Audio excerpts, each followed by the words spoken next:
আজ আমরা আলোচনা করব আষাঢ় মাসের একাদশী সম্পর্কে। রথযাত্রার পূর্বের একাদশী যোগিনী একাদশী সম্পর্কে আলোচনা করব। আগামী 11ই জুলাই 26শে আষাঢ় যোগিনী একাদশী, শনিবার।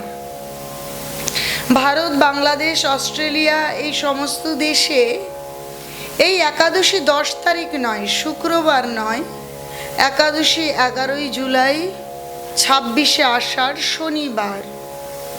যে যেখানেই থাকুন না কেন সকলেই একাদশী ব্রত পালন করুন। কলিযুগের শ্রেষ্ঠ ব্রত একাদশী ব্রত। অনেকেই মনে করেন যে আমি তো ঋতুব্রতী হয়েছি, একাদশী করব কি না। কিন্তু যে যে অবস্থায় থাকুন না কেন একাদশীতে যদি পঞ্চশস্য গ্রহণ করেন, চাল, গম, সরিষা, যব, ডাল, এই পঞ্চশস্য গ্রহণ করলে পিতামাতা হত্যা, ভ্রূণ হত্যা, গো হত্যা, ব্রহ্ম হত্যা সমস্ত পাপের ভার গ্রহণ করতে হয়। তাই আপনি যেভাবেই থাকুন না কেন পঞ্চশস্য গ্রহণ করলেই সেই পাপকে গ্রহণ করতে হবে। তাহলে পঞ্চশস্য বর্জনপূর্বক ভগবানের নাম এবং ভগবানের সেবায় যুক্ত থেকে একাদশী ব্রত পালন করা কর্তব্য। আর এই একাদশী করার পরের দিন পালন করতে হয়, তার একটা যথা সময় থাকে, সেই সময়ে উপবাস ভঙ্গ করতে হয়। সেটা পরের দিন রবিবার 4:57 থেকে 9:24 পর্যন্ত, এই সময়ের মধ্যে পরের দিন 27শে আষাঢ় 12ই জুলাই রবিবার পালন করতে হবে। এইভাবে একাদশী পালন করতে হবে। অনেকেই বলবেন কেন শুক্রবার কেন করব না। দেখুন, দশমী যুক্ত একাদশী করলে গান্ধারীর মতন পুত্র শোক পেতে হয়। তাই কখনোই দশমী যুক্ত একাদশী করা কর্তব্য নয়। দেখুন, একাদশী কটা থেকে কটা আছে এই বিষয়টা পঞ্জিকা দিচ্ছে, কিন্তু যারা মহাজন, যারা মহান আচার্য, তারা জানেন কোন দিনটা আমরা উপবাস করলে, কোন দিন আমরা পঞ্চশস্য গ্রহণ না করলে আমাদের সর্বাধিক মঙ্গল হবে। তাই শাস্ত্র বলছে মহাজন যেন গতস্য পন্থা। যেখানে মহান মহান বৈষ্ণব আচার্য যেটা করছেন এবং আমাদেরকে নির্দেশ দিচ্ছেন, আমাদেরকে সেটা করাই কর্তব্য। কারণ পঞ্জিকা করেছেন ঠিক আছে, ওটা সময়, দিনক্ষণ, তারিখ নির্ঘণ্ট করা হয়েছে, কিন্তু পারমার্থিক কল্যাণের বিষয়টা ঊর্ধ্বতন যারা আচার্য বৈষ্ণব তারাই সর্বশ্রেষ্ঠ। তাই আমরা 10ই জুলাই একাদশী না করে শুক্রবার আমরা কি করব, 11ই জুলাই শনিবার আমরা, এটা একাদশী কিন্তু এর একটা নাম আছে, সেটা হচ্ছে ত্রিস্পর্শা মহাদ্বাদশী। এই মহাদ্বাদশী পালন করব, সেটাই মহান আচার্যদের নির্দেশ। তাই যে যেখানে যেভাবেই থাকুন না কেন একাদশী ব্রত পালন করুন। পঞ্চশস্য বর্জন পূর্বক যদি কেউ নির্জলা পারেন করবেন, নির্জলা না পারলে জল খেয়ে ফল খেয়ে করবেন। সেটাই অপারক হলে আলু, কাঁচকলা, পেঁপে, কুমড়ো, চিনেবাদাম এসব খেয়ে করতে পারেন। কিন্তু অধিক ফল পেতে গেলে অধিক কষ্ট তো আমাদেরকে করতেই হয়। তবে এমন নয় যে নির্জলা থাকলাম আর পরের দিন ভগবানের সেবা বন্ধ করে শুয়ে বা অসুস্থ হয়ে কাটিয়ে দিলাম। যার যেমন সামর্থ্য, কিন্তু কখনোই পঞ্চশস্য গ্রহণ করা কর্তব্য নয়। চলুন আমরা একাদশীর মাহাত্ম্য শ্রবণ করি। একাদশীর মাহাত্ম্য শ্রবণ করে একাদশী পালন করলে অনেক বেশি গুরুত্বের সঙ্গে আমরা একাদশী ব্রত পালন করতে পারবো, আর আমাদের ভক্তির বীজ বপন করতে পারবো।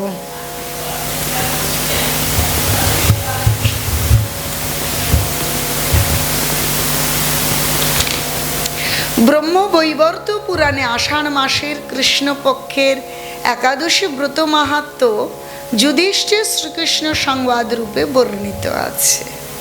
যুধিষ্ঠির বললেন, হে বাসুদেব, আষাঢ় মাসের কৃষ্ণপক্ষিয়া একাদশী মাহাত্ম্য কৃপাপূর্বক আমাকে বলুন। শ্রীকৃষ্ণ বললেন, হে মহারাজ, সকল পাপ বিনাশিনী ও মুক্তিপ্রদ এই উত্তম ব্রতের কথা বলছি, আপনি শ্রবণ করুন। আষাঢ় মাসের কৃষ্ণপক্ষী একাদশী যোগিনী নামে খ্যাত। মহাপাপ নাশকারী এই তিথি ভব সাগরে পতিত মানুষের উদ্ধার লাভের একমাত্র নৌকা স্বরূপ। ব্রত পালনকারীদের পক্ষে এটি সর্বশ্রেষ্ঠ ব্রত বলে প্রসিদ্ধ। এই প্রসঙ্গে আপনাকে একটি পবিত্র পৌরাণিক কাহিনী বলছি। অলকানগরে শিব ভক্তপরায়ণ কুবের নামে এক রাজা ছিল। তিনি প্রত্যহ শিব পূজা করতেন। তার হেমমালী নামে একজন মালী ছিল। প্রতিদিন শিব পূজার জন্য মানস সরোবর থেকে সে ফুল তুলে যক্ষরাজ কুবেরকে দিত। বিশালাক্ষী নামে হেমমালীর এক পরমা রূপবতী পত্নী ছিল। সে তার সুন্দরী পত্নীর প্রতি অত্যন্ত আসক্ত ছিল। একদিন সে তার স্ত্রীর প্রতি কামাসক্ত হয়ে পড়ল। রাজভবনে যাওয়ার কথা ভুলে গেল। বেলা দুপহর অতীত হলো। অর্চনের সময় চলে যাচ্ছে দেখে রাজা ক্রুদ্ধ হলেন। মালির বিলম্বের কারণ অনুসন্ধানে এক দূত প্রেরণ করলেন। দূত এসে রাজাকে বলল সে গৃহে স্ত্রীর সঙ্গে আনন্দে মত্ত। দূতের কথা শুনে কুবের অত্যন্ত রেগে তখনই মালিকে তার সামনে হাজির করতে আদেশ দিল। এদিকে মালি কুবেরের পূজার সময় অতিবাহিত হয়েছে বুঝতে পেরে অত্যন্ত ভয় পেল। তাই স্নান না করেই সে রাজার কাছে উপস্থিত হলো।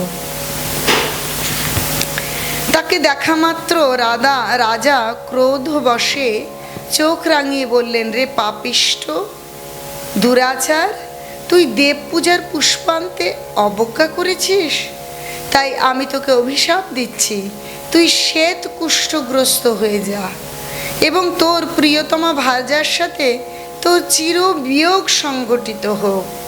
আরে নীচ, তুই এখনই এই স্থান থেকে ভ্রষ্ট হয়ে অধোগতি লাভ কর।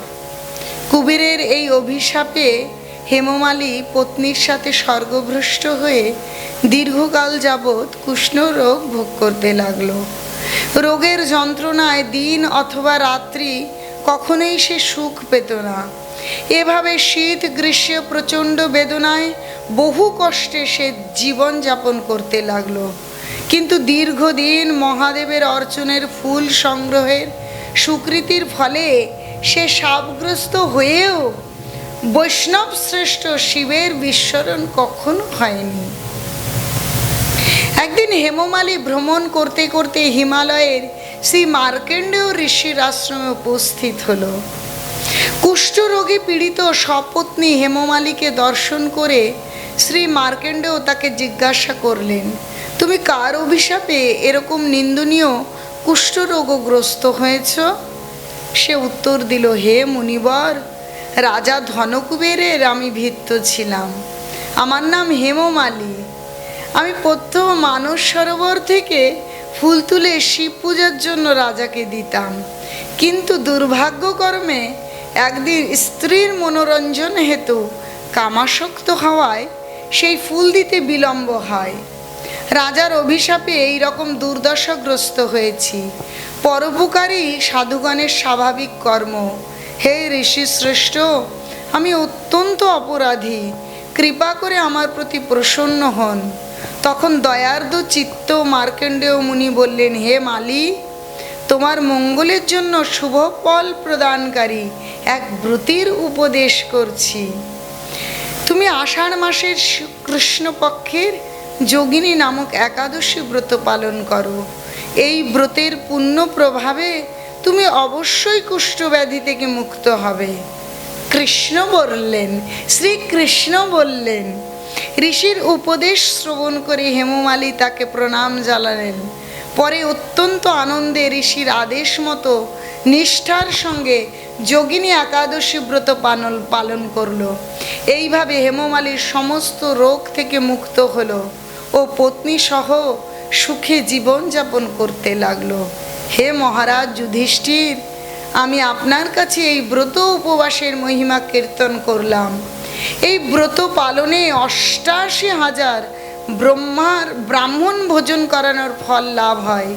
যে ব্যক্তি মহাপাপ বিনাশকারী ও পুণ্যফল প্রদায়ী যোগিনী একাদশীর কথা পাঠ এবং শ্রবণ করে, সে অচিরেই সর্বপাপ থেকে মুক্ত হয়। তাহলে দেখুন এই একাদশীর কত মাহাত্ম্য। এমন নয় যে বছরে 2 বা 4টে একাদশী করলেই হয়, বাকিগুলো করতে হবে না, এমনটা নয়। প্রত্যেকটা একাদশী গুরুত্বপূর্ণ। যদি একাদশীতে আমরা পঞ্চশস্য গ্রহণ করি, তাহলে অনেক মহান মহান পাপের ভাগী হতে হবে। তাহলে কেন সেই একাদশী ব্রত পালন করব না? আর আসলে আমাদের শরীর ঠিক রাখবার জন্য শাস্ত্র যে নির্দেশ করছে, সেই নির্দেশ আমাদের মঙ্গলের জন্য। আমরা জানি না, আমরা নিজেদেরকে অনেক বুদ্ধিমান মনে করি, কিন্তু আমরা বুদ্ধিমান প্রাণী হয়েও বহু বহু জন্মের স্বভাববশত কেমন যেন মূর্খ হয়ে আছি। তাই শাস্ত্র বুঝতে চেষ্টা করি না, প্রকৃত সত্যকে উপলব্ধি করতে চেষ্টা করি না। আমাদের প্রত্যেককে একাদশী ব্রত করা কর্তব্য। আর অধিকতর সময় ভগবানকে স্মরণ, ভগবানের কথা শ্রবণ, কীর্তন এবং হরিনাম করে আমাদেরকে উপবাস করা উচিত। তাই যে যেখানে আছেন সকলে শ্রদ্ধার সঙ্গে এই কলিযুগে শ্রেষ্ঠ ব্রত একাদশী ব্রত পালন করুন। এটা মহান আচার্যদের নির্দেশ। হরে কৃষ্ণ, হরি বল।